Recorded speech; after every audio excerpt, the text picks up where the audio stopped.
আসসালামু আলাইকুম সবাইকে। দক্ষিণ কোরিয়া থেকে জোবান বলছি। আজকে আপনাদের একটা খুবই মজার একটা বিষয় দেখাবো। এ হচ্ছে আমার কোরিয়ান এয়ারের যে সামনে ডিসপ্লেটা আছে সিটের সামনে। আমি গান শুনছিলাম হেডফোন দিয়ে। তখন একটা বিষয় আমার চোখে পড়লো।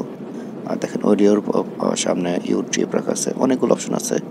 তো অ্যারো চিহ্ন দেওয়া, আমি অডিও গান শুনছিলাম। এখন আমি যাব ইউট্রিপ, মানে আমার ট্রিপে, যে ভিতরে কী কী অপশনগুলো দেখায়। এবং আরেকটু ভিতরে যদি যাই, লোডিং হচ্ছে, দেখি কি ওয়েট করছে। এখন আমি অটো প্লেতে দিলাম। অটো প্লেতে দেওয়ার পর প্লিজ ওয়েট, একটু সময় অপেক্ষা করতে হবে। এটার মেন বিষয় হচ্ছে যে আমরা ঢাকা থেকে রওনা দিয়েছি কোরিয়ান এয়ারে। আমাদের ডেস্টিনেশন হচ্ছে ইনচন কোরিয়ান এয়ারপোর্ট, ইনচন এয়ারপোর্টে কোরিয়াতে। তো এখানে দেখা যাচ্ছে আমাদের গ্রাউন্ড স্পিড হচ্ছে 563 মাইল, এবং আমরা উপরে আছি 37,000 ফিট উপরে আছি। এবং ডিস্টেন্স অফ ডেস্টিনেশন হচ্ছে 2600 কিলোমিটার প্লাস। অ্যাকচুয়ালি আমরা প্লেনে থেকেই সব কিছু দেখতে পারতেছি কোথায় আছে। এবং লোকাল টাইম হচ্ছে 22টা 37, এবং কি বলে লোকাল টাইম অ্যাট ডেস্টিনেশন, মানে বাংলাদেশের টাইম এবং কোথায় যাব সেটার টাইমটা দেখানো হচ্ছে। এবং স্ক্রিনটা ছোট করে দেখানো হচ্ছে যে এখান থেকে দেখা যায় 1/3 আমরা পৌঁছেছি।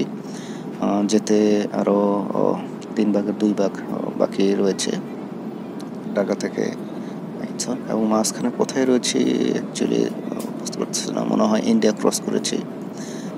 ইন্ডিয়া ক্রস করে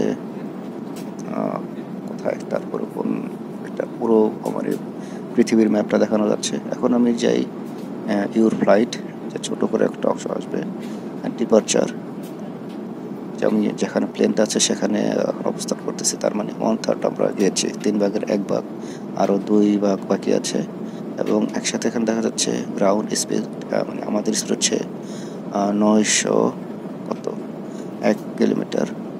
এবং আমাদের ওদের হচ্ছে 37,000 ফুট উপরে আছি। এবং আমার ডেস্টিনেশন বাকি আছে আর 28,000 যে কোরিয়ান রোমারিরা খাবার দিচ্ছে। যাই হোক, কিছু জুস খেয়ে আসি, না তো বাবা আর আমি পিছনে পড়ে যাব। ওকে, আল্লাহ হাফেজ। ধন্যবাদ সবাইকে, ভালো থাকবেন সবাই।